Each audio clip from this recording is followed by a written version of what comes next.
हमने बनाने के लिए सबसे पहले लिया है एक कढ़ाई ली है, इसमें मैंने शामिल कर दिया है 2 चम्मच घी के। घी मेल्ट हो जाए तो उसमें हम शामिल कर देंगे 1 चम्मच भर के अदरक लहसुन का पेस्ट। ये अदरक लहसुन का फ्रेश कूटा हुआ पेस्ट है, इसको मैं शामिल कर दूंगा और इसको हमने पकाना है ज़्यादा से ज़्यादा 1 मिनट। 1 मिनट के बाद मैंने इसमें शामिल कर दिया है हरी मिर्च कूटी हुई है मेरे पास, आपने इसको कूट लेना है, तो ये कूट के शामिल करेंगे।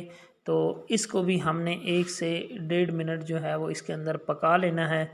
जब इसकी अच्छी सी खुशबू उठने लगे तो उसके बाद हम इसमें शामिल कर देंगे खुश्क मसाला जात। खुश्क मसाला जात में सबसे पहले मेरे पास है ज़ीरा पाउडर, उसके बाद है धनिया पाउडर, उसके बाद है लाल मिर्च। ये तीनों को 1-1 चम्मच मैंने शामिल किया और हल्दी पाउडर हाफ़ चम्मच मैंने इसमें शामिल कर दिया है।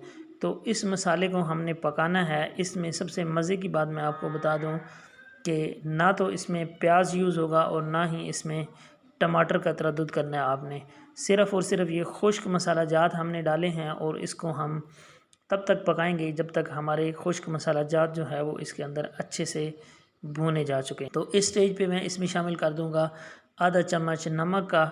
नमक मैंने शामिल कर दिया है। नमक आपने कम ही शामिल करना है। उसकी वजह यह है कि जब हमने चने उबाले थे तो उस वक्त हमने नमक का 1 चम्मच उसमें शामिल किया। अगर आप 1 चम्मच भर के डालेंगे तो नमक ज़्यादा हो जाएगा। तो अगर चेक कर लें, अगर नमक कम है तो आप दोबारा भी डाल सकते हैं।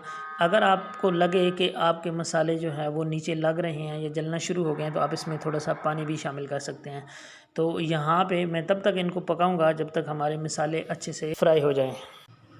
मसाला मेरा बहुत अच्छे से फ्राई हो चुका है। इसमें मैं शामिल कर दूंगा चने और चनों को मैं फ्राई करूंगा इस मसाले के अंदर थोड़ी देर के लिए, क्योंकि इसका जो मसाले का जो फ्लेवर है वो चनों में शामिल हो जाए। जब चनों में इसका फ्लेवर शामिल हो जाए 4 से 5 मिनट लगेंगे इसको मसाले के अंदर भूनने में, तो 4 से 5 मिनट भून लेते हैं, उसके बाद आपसे मिलते हैं। चनों को 4 से 5 मिनट मसाले के अंदर मैंने अच्छे से भून लिया है। तो यहाँ पे देखें ऑयल सेपरेट हो रहा है।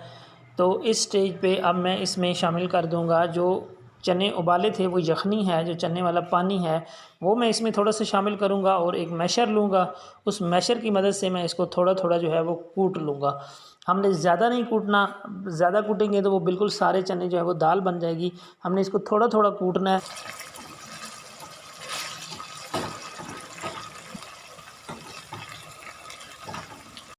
जी तो नाज़रीन, मैशर की मदद से हमने इसको थोड़ा थोड़ा कूट लिया है। आपके पास जो भी चीज़ है आप उससे कूट लें ताकि इसके अंदर एक अच्छी सी ग्रेवी आ जाए। तो यहाँ पे देखें ये माशाल्लाह इसकी लुक देखें आप, कितनी ज़बरदस्त किस्म की इसके अंदर ग्रेवी बन चुकी है। ये थोड़े थोड़े जो चने हैं वो भी मसले गए हैं इसके अंदर, तो ये बहुत ही प्यारा। तो यहाँ पे मुझे ये ज़्यादा थिक लग रहा है तो मैं इसमें थोड़ा सा मज़ीद पानी शामिल करूँगा। पानी आपने कच्चा नहीं शामिल करना, आपने वही जो चने उबाले होते हैं उसी वाले पानी को आपने इसमें शामिल कर देना है। मैंने उसी पानी को शामिल कर दिया। यहाँ पे तकरीबन 1 कप के बराबर मैंने शामिल किया है। तो इसको उबाल आने देंगे।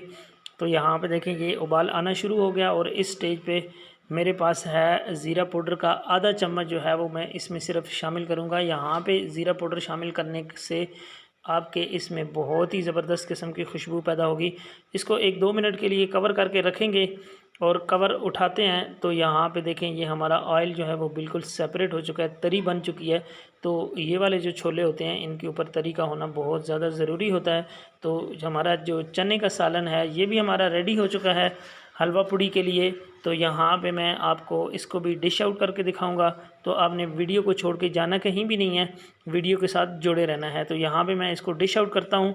यहाँ पे देखें माशाल्लाह, अल्लाह की शान, अल्लाह की कुदरत, जो उसने हमें नेमतें दी हैं, जो हमें बरकतें दी हैं।